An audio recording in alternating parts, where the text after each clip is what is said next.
is that minimum angle. Is that minimum angle for what? For what? Minimum angle that is required for the body to move downwards, for the body to begin its downward journey, for the body to begin its downward journey. मतलब क्या sir? मतलब क्या sir? मतलब क्या? वही तो पढ़ना है. मतलब क्या? See, if I take a eraser, I don't have an eraser. I would have taken. Okay, let me take this pen, and let me take this book one. Okay, so that will explain better. Let me downward journey. ये book है, ये pen है, ये ऐसा है. Just see, हाँ, just ये book है, ये पेन है, ये ऐसा है. Now slowly the horizontal angle. I am increasing the angle horizontally. I am increasing the angle horizontally. See here, I am increasing. नहीं slide नहीं हुआ. I am increasing, slide नहीं हुआ. I am still increasing, slide नहीं हुआ. See, I am still increasing, slide नहीं हुआ. अभी चालू हो देख. थोड़ा सा, हाँ. Means this is the angle of repose. Where the body begins to slide downwards. The body इधर तक तो slide नहीं हुआ. As I increase the angle, sliding begins. Now sliding, see. Now sliding has begun. Are you able to understand? Are you able to understand what I am trying to tell? Yes, no.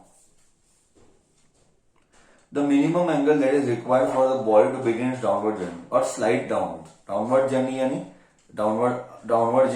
slide downwards. हाँ. Now downward journey, slide downwards. See, we'll just try to take illustration.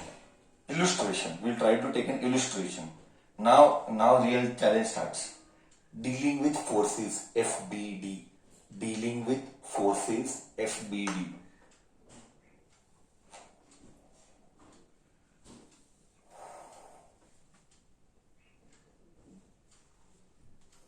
ये है.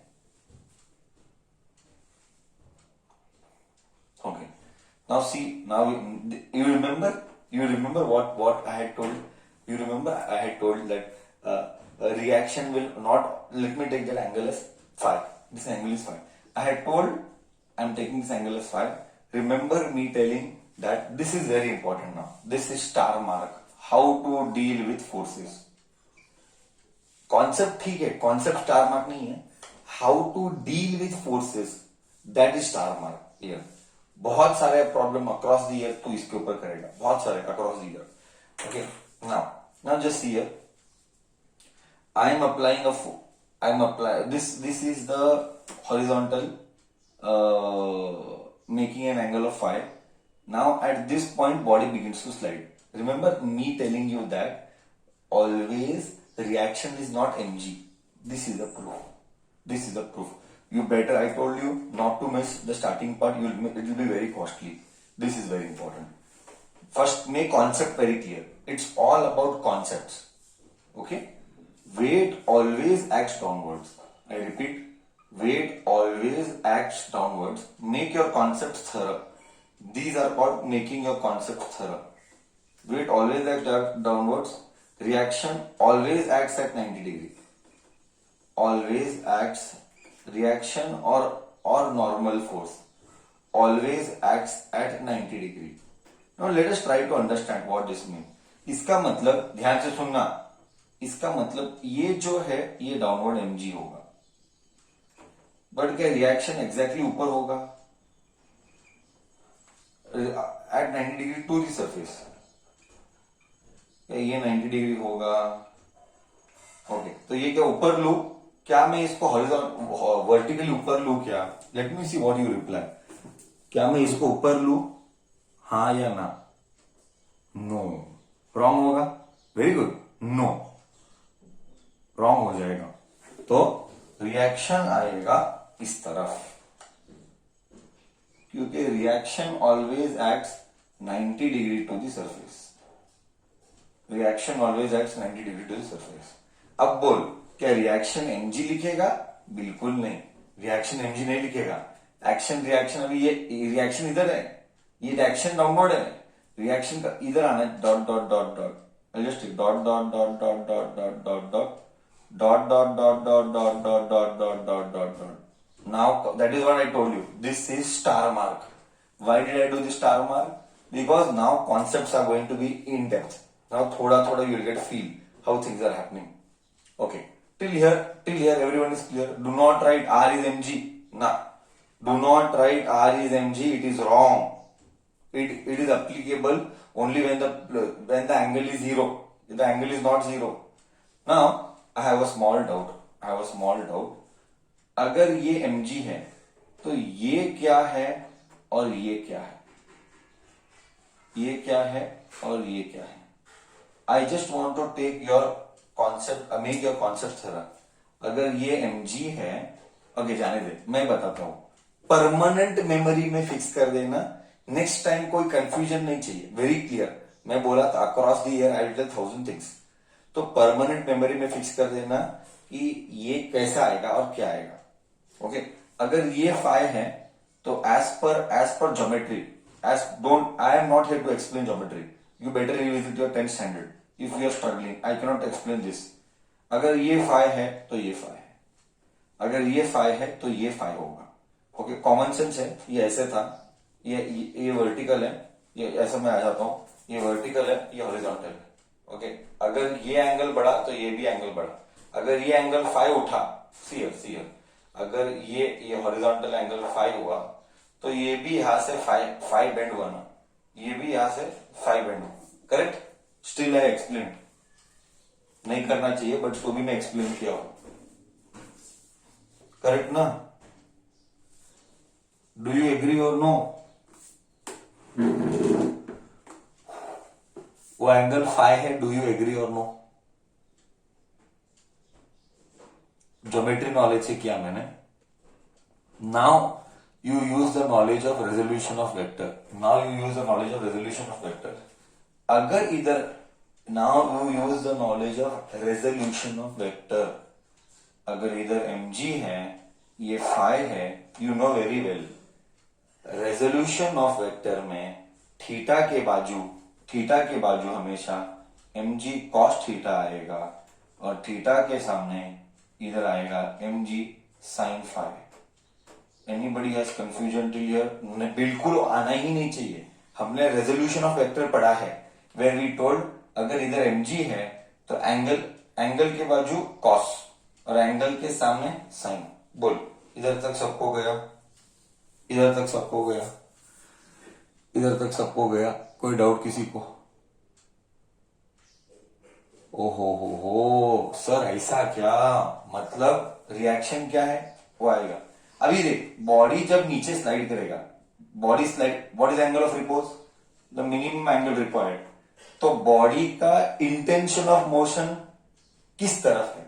Okay जिस तेरा check कर रहा हूं, तू बताना, तू तेरा बुद्धि वापर के बताना बॉडी का इंटेंशन ऑफ मोशन का डायरेक्शन क्या है. Slowly I am reading telling. Body का इंटेंशन ऑफ मोशन का डायरेक्शन, बॉडी का इंटेंशन ऑफ मोशन का डायरेक्शन किधर है? कौन से डायरेक्शन में है? Very good, mg sin theta के डायरेक्शन में. एकदम परफेक्ट. mg sin थीटा के डायरेक्शन में एकदम परफेक्ट. बॉडी का इंटेंशन ऑफ मोशन का डायरेक्शन ये है क्योंकि मिनिमम रिपोज बोलते हो स्लाइडिंग डाउनवर्ड्स. तो डू यू एग्री कि फ्रिक्शन इधर इस तरफ आएगा? Do you agree? अगर इंटेंशन ऑफ मोशन ऐसा है तो ये सरफेस पे फ्रिक्शन इस तरफ आएगा. Do you agree? क्योंकि friction, if you remember my concept, friction always acts opposite to the intention of motion. Do you agree? Friction always acts opposite to the direction of intention of motion. तो क्या friction upward act कर रहा है? Do you agree? Friction upward act कर रहा है. Correct. Okay now you do equation equating the forces. Now you take equation equating the forces. इधर R है तो इधर क्या है? mg cos phi. अगर ऊपर आर है, इसके ऊपर दुनिया के प्रॉब्लम्स है. मैं बोल हर साल, वो तो कॉम्पिटिटिव में मैं जेई में एक पेपर के एक क्वेश्चन तो देखता ही उसी के ऊपर हर साल। ओके, तो ये इसमें कॉम्प्रोमाइज हो ही नहीं सकता। How to write the forces में कॉम्प्रोमाइज हो ही नहीं सकता। मैं क्लियर हूं, ये बेसिक है, बस इससे ज्यादा और क्या नहीं बोलूंगा। आर इधर है तो इधर क्या है, M G sine five cos five, और इधर क्या है, फ्रिक्शन है, और इधर क्या है, एम जी साइन फाइव। तो बैलेंस्ड है।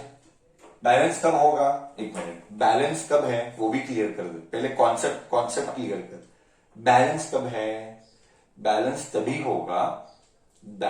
होगा, जब बॉडी इक्विलिब्रियम में है। यस, बॉडी इक्विलिब्रियम में ही है अभी, body just about to begin है downwards. I repeat, body just about to begin downwards है, डाउनवर्ड गया नहीं है, अबाउट टू बिगिन डाउनवर्ड है, करेक्ट। तो ये ले आया, अभी क्या आएगा, F by R divide 1 and 2, इसको 1 बोल, इसको 2 बोल। बैलेंस्ड है, I repeat for the third time, since body is balanced, मतलब equilibrium, then only I can equate. If there was motion, no, you cannot equate, that will be wrong. If body में motion है, नहीं, I told very clearly in my words, body is about to begin its motion, just about, then it is correct. So just write F by R. Sir, why are you dividing? You will come to know. mg sin phi divided by mg cos phi. mg gone. So f by r is sin phi. Sin phi by cos phi. What is sin phi by cos phi? Sin phi by cos phi is tan phi.